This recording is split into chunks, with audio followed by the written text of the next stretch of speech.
National Herald मामले में ED ने एक बार फिर सोनिया गांधी से करीब 6 घंटे तक पूछताछ की। सूत्रों के मुताबिक ईडी ने कुछ दस्तावेज दिखाकर भी सोनिया गांधी से सवाल पूछे। बताया जा रहा है कि ईडी ने पूछा कि कागजों पर कांग्रेस की ओर से मोतीलाल वोरा दस्तखत करते थे और यंग इंडियन की तरफ से सुमन दुबे, जबकि दोनों एक ही पार्टी से जुड़े थे। क्या ऐसा किसी सोची समझी योजना के तहत किया गया? ईडी ने सोनिया गांधी से यह भी पूछा कि आप कांग्रेस अध्यक्ष भी थी और यंग इंडियन की डायरेक्टर भी।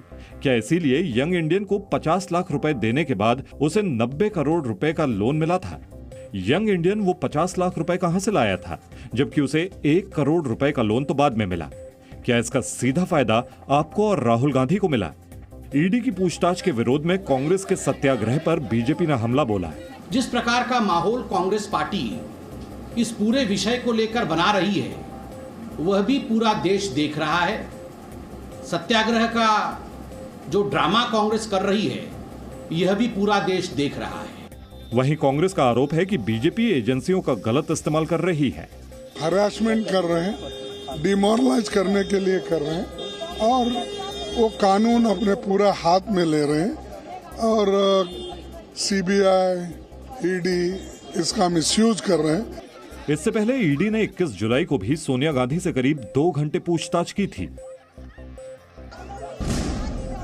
कांग्रेस अध्यक्ष सोनिया गांधी से ईडी की पूछताछ के खिलाफ देश भर में कांग्रेस के नेताओं और कार्यकर्ताओं ने प्रदर्शन किया। राहुल गांधी ने दिल्ली में खुद प्रदर्शन की कमान संभाली। राहुल की अगुवाई में कांग्रेस के नेता संसद भवन से राष्ट्रपति भवन की ओर बढ़ने लगे। पुलिस ने जब रोका तो राहुल विजय चौक पर बीच सड़क पर ही धरना देने लगे। इसके बाद कांग्रेस ने अपने ट्विटर हैंडल से राहुल गांधी और इंदिरा गांधी के सड़क पर बैठकर प्रदर्शन करने की तस्वीर शेयर की और कवि रामधारी सिंह दिनकर की लाइनें भी लिखी। अंदर बात नहीं करी जा रही है, डिस्कशन नहीं अलाउड है और यहाँ पे हमसे अरेस्ट कर रहे हैं। वो तो है, हिंदुस्तान की स्थिति है, पुलिस स्टेट है, वो तो सच्चाई है। मोदी जी राजा है, पुलिस स्टेट है। कांग्रेस के हंगामे को देखते हुए दिल्ली पुलिस ने कई कार्यकर्ताओं और नेताओं को हिरासत में ले लिया और उन्हें दिल्ली के किंग्सवे कैंप पुलिस स्टेशन ले गई। बाद में देर शाम पुलिस ने सबको छोड़ दिया। सुप्रीम कोर्ट में केस है और सुप्रीम कोर्ट में पूरी जो लीगल टीम है, जितने भी डॉक्यूमेंट्स थे या सवाल जवाब थे, वो दे दिए हैं। बीजेपी की आदत हो गई है, जो एजेंसियां हैं उनसे हमारा भरोसा हट गया है। सोनिया गांधी से अब ईडी कल एक बार फिर पूछताछ करेगी। मध्य प्रदेश के रायसेन में इंजीनियरिंग के एक छात्र की संदिग्ध मौत का मामला सामने आया है। भोपाल में इंजीनियरिंग की पढ़ाई कर रहे निशांक राठौर का शव रेलवे ट्रैक पर मिला। छात्र की मौत के साथ ही उसके इंस्टाग्राम स्टेटस पर सिर तन से जुदा का स्टेटस भी अपडेट किया गया था। साथ ही उसके पिता को व्हाट्सएप मैसेज भी भेजा गया था। जब निशांक के पिता ने मैसेज कर पूछा कि फोन क्यों नहीं उठा रहा, तो उधर से जवाब आया कि राठौर साहब, बहुत बहादुर था आपका बेटा, गुस्ताखे नबी की एक सजा, सर तन से जुदा, नबी से गुस्ताखी नहीं। निशांक के पिता को व्हाट्सएप पर स्क्रीनशॉट भी भेजा गया था। निशांक के घर वालों का कहना है कि वो आत्महत्या नहीं कर सकता था। तो मेरा बेटा इतना बिंदास था, वो बड़े खुले उसका था, तो मेरे को विश्वास नहीं होता कि वो सुसाइड भी कर सकता है। छात्रों की मौत पर सवाल उठे तो मध्य प्रदेश के गृह मंत्री नरोत्तम मिश्रा ने जांच के लिए एसआईटी के गठन के आदेश दिए हैं। मिश्रा भी उसका प्रिजर्व कर लिया है और हमने अभी तय किया है कि इसकी जांच रायसेन को बोलकर एसआईटी से कराएंगे। राजस्थान के जोधपुर में भारी बारिश से हालात बेहद खराब हो गए हैं। लगातार 48 घंटों की बारिश के बाद शहर के कई इलाकों में पानी भरा है। सड़कों से लेकर दुकानों और मकानों सब में पानी घुस गया है। पानी के तेज बहाव में कई कारें बहती दिखी। बारिश की वजह से ट्रेनों की आवाजाही पर भी असर पड़ा है। रेल की पटरियों और यार्ड में पानी भरने के बाद कई ट्रेनों को रद्द करना पड़ा।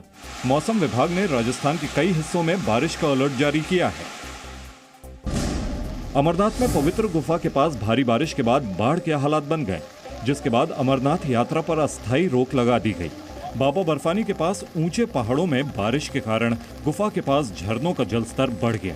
खतरे की आशंका को देखते हुए गुफा के आसपास के इलाके में अलर्ट जारी किया गया है। बाढ़ और बिगड़ते मौसम को देखते हुए अमरनाथ यात्रा पर पहुंचे करीब 4000 श्रद्धालुओं को सुरक्षित जगहों पर पहुंचाया गया है। आईटीबीपी ने बयान जारी कर बताया कि अमरनाथ गुफा से निकाले गए श्रद्धालुओं को पंचतरणी में सुरक्षित स्थान पर पहुंचा दिया गया है। इससे पहले 8 जुलाई को अमरनाथ गुफा के पास बादल फटने से बाढ़ आ गई थी और उस हादसे में करीब 15 लोगों की मौत हो गई थी।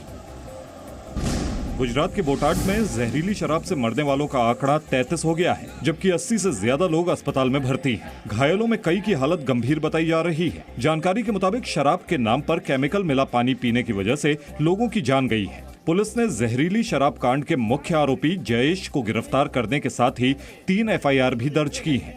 कांग्रेस नेता जिग्नेश मेवाड़ी ने बोटाड के गांव का दौरा किया और जहरीली शराब कांड के पीड़ितों से मुलाकात के बाद गुजरात के गृह मंत्री का इस्तीफा मांगा।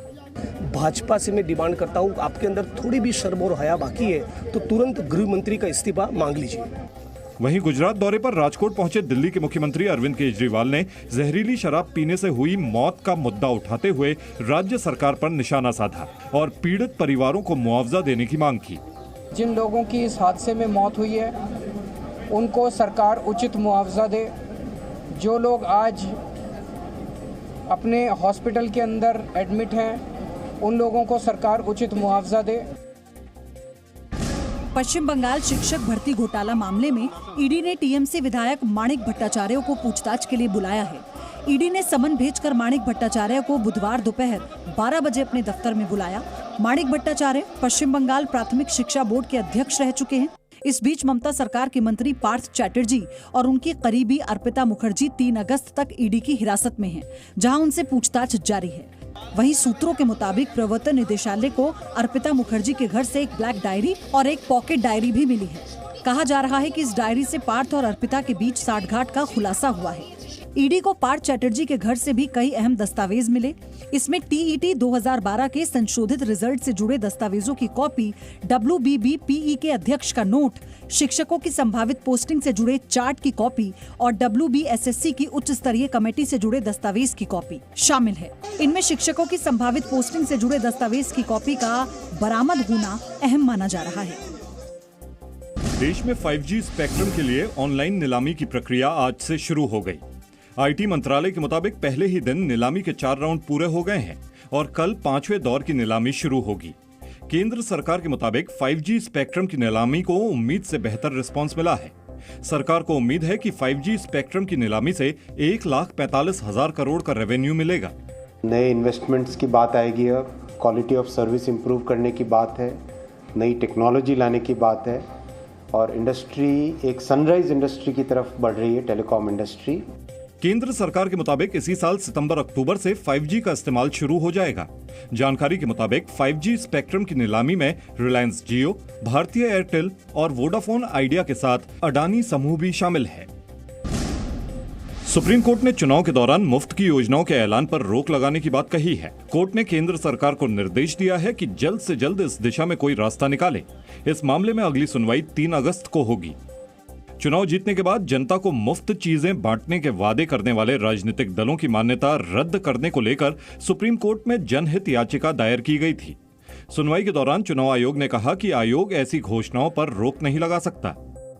मतदाताओं को लुभाने के लिए मुफ्त की योजनाओं की घोषणाओं पर सुप्रीम कोर्ट ने 3 मार्च को आपत्ति जताई थी, जिस पर याचिकाकर्ता ने याचिका वापस ले ली थी।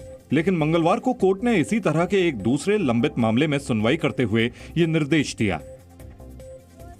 1999 के कारगिल युद्ध में पाकिस्तान पर भारतीय सेना की विजय के 23 साल पूरे हो गए हैं। पूरा देश उस जीत को आज कारगिल विजय दिवस के रूप में मना रहा है।